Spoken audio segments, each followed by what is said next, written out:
नमस्कार साथियों, जैसा कि आपको इस चैनल पर राजस्व की जानकारी मैं देता रहता हूँ। आज हम एक टॉपिक लेकर आए हैं जिससे कि हमारे राजस्थान में सर्वाधिक किसान मतलब उनको समस्या झेलनी पड़ रही है। यानी कि खातों के अंदर जो खाता नकल है या उनके जो जमाबंदी खाते हैं उनके अंदर किसी न किसी प्रकार की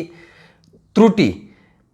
या गलती जिसको वो सुधार करवाना चाहते हैं। अब कईयों के ये गलती नाम में हो सकती है, कईयों की ये गलती जाति में हो सकती है, हिस्से में हो सकती है, या फिर गांव के अंदर हो सकती है, या फिर पुत्र पुत्री पत्नी आदि संबोधन में हो सकती है। तो क्या हम इन सारी गलतियों को सुधार सकते हैं, और सुधार सकते हैं तो इनका प्रोसेस क्या रहता है, उसी के बारे में हम बात करेंगे। तो साथियों, सबसे पहले आपको बताना चाहूँगा कि ये जो त्रुटियाँ होती है ये दो प्रकार की होती है। एक त्रुटि जो आपके शुरू से चली आ रही है, यानी कि जिसमें आपके द्वारा जैसे कोई अंतकाल खुलवाया गया पहले, या फिर सेटलमेंट से पहले या सेटलमेंट के बाद, या फिर किसी कारणवश बीच की किसी जमाबंदी में, या फिर नामांतरण खुल गया उसका दाखला लगाते समय, इन सारी चीज़ों में अगर वो गलती होती है तो ऐसी गलती को तो हम 136 धारा 136 जो है एलआर एक्ट की,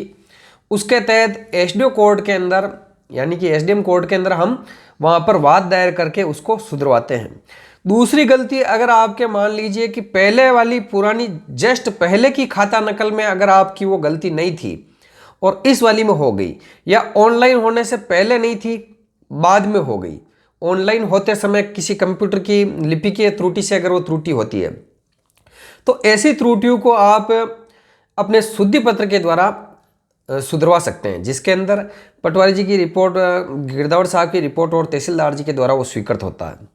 तो इनका विस्तृत प्रोसेस भी हम आगे समझेंगे, लेकिन अभी मैं आपको इतना सा बताना चाहूँगा कि दो तरह की गलतियाँ होती हैं।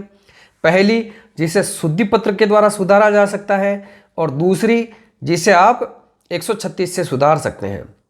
शुद्धि पत्र वाली गलतियों में पहले वाली नकल में सही था और जस्ट बाद वाली में अगर गलत हो गया तो उसमें आपको शुद्धि पत्र भरवाना पड़ेगा, या अभी ऑनलाइन म्यूटेशन जो खुल रहे हैं उन म्यूटेशन में ऑनलाइन में अगर कोई गलती होती है तो वो भी राज्य सरकार का एक सर्कुलर आया हुआ, उससे वो शुद्धि पत्र से दुरुस्त होगी। और नाम में अगर मान लीजिए आपके सारे आधार वगैरह सारे दस्तावेज के अंदर आपका जो नाम है वो कुछ अलग है, उसमें जाति अलग है, उसमें गांव अलग है, और जमाबंदी खाता के अंदर आपका नाम या ये सारी चीज़ें अगर अलग आती है तो आप उसको धारा 136 के अंदर वाद दायर करके दुरुस्ती के द्वारा आप सुधरवाएंगे। इनके विस्तृत प्रोसेस के बारे में अपन चर्चा करेंगे। वीडियो अगर लाइक करें इसको, अगर आपको पसंद आया हो तो, और चैनल को सब्सक्राइब करें। धन्यवाद।